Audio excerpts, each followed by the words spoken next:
வாழ்க்கைன்னா என்னன்னா சந்தோஷமாக வாழ்கிறதுக்கு சந்தோஷம் இல்லாமல் அலைஞ்சிக்கிட்டு தான் வாழ்க்கை பண்ணுவாங்க. தினந்தோறும் ஓடுறது அதில் அழகாக சொல்லுவாங்க, விலங்குக்கு மட்டும்தான் சிரிக்கிற விஷயம் இருக்குது, மனுஷனுக்கு இல்லை.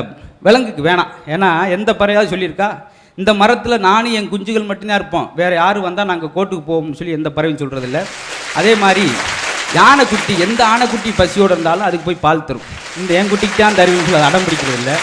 அதே போல் காக்கை கூட்டில் குயில் முட்டை போட்டால் கூட அதை பொறித்து பறக்க வைக்கிது. அப்போ வேற ஒரு குஞ்சை கூட தான் குஞ்சு மூலம் வளர்க்குற பண்பு காக்கைட்டு இருக்குது.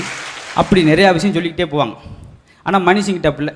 5 அறிவிட்டு இருந்தால் 6 அறிவு மனுஷன் கட்டுக்கிற வேண்டி இருக்குது. ஏன்னா ஒரு நல்லா உழைக்கிறவனை மாடாக உழைக்கிறேன் அப்படின்றாங்க. ஓடி ஆடி வேலை செய்கிறவன் நாயா அலையிறானே. அப்போ நல்லா பரீட்சையில் கணக்கில் எழுதுறவனை கணக்கில் புளி அப்படின்றாங்க. இப்படி ஒவ்வொரு விஷயத்தையும் விலங்கிட்ட 5 அறிவிட்டு இருந்து 6 அறிவு மனுஷன் கற்றுக்கிறேன். அதனால் நாம் மனுஷனாக இருக்கணும்னா அது சிரிச்சாத்தான் முடியும் அப்படின்னு சொல்லி வாழ்க்கையில் எடுப்பதா வாழ்க்கை என்றால் இல்லை, பிறருக்கு கொடுப்பதான் வாழ்க்கை. வதைப்பதா வாழ்க்கை என்றால் இல்லை, அன்பை விதைப்பதான் வாழ்க்கை அப்படின்னு மட்டும் இல்லாமல் சிரிப்பதா வாழ்க்கை என்றால் இல்லை, பிறர் சிரிக்க வைப்பதும் வாழ்க்கை அப்படின்னு சொல்லி இந்த நல்ல வாய்ப்பு. யூடியூப் சேனலுக்கு எல்லாருமே லைக் பண்ணுங்க, ஷேர் பண்ணுங்க, சப்ஸ்கிரைப் பண்ணுங்க. அந்த பெல்லுங்கிற பட்டன் இருக்கும், உங்க பொண்ணான கையால் அந்த பெல்லை மட்டும் கொஞ்சம் அமுக்கிடுங்க.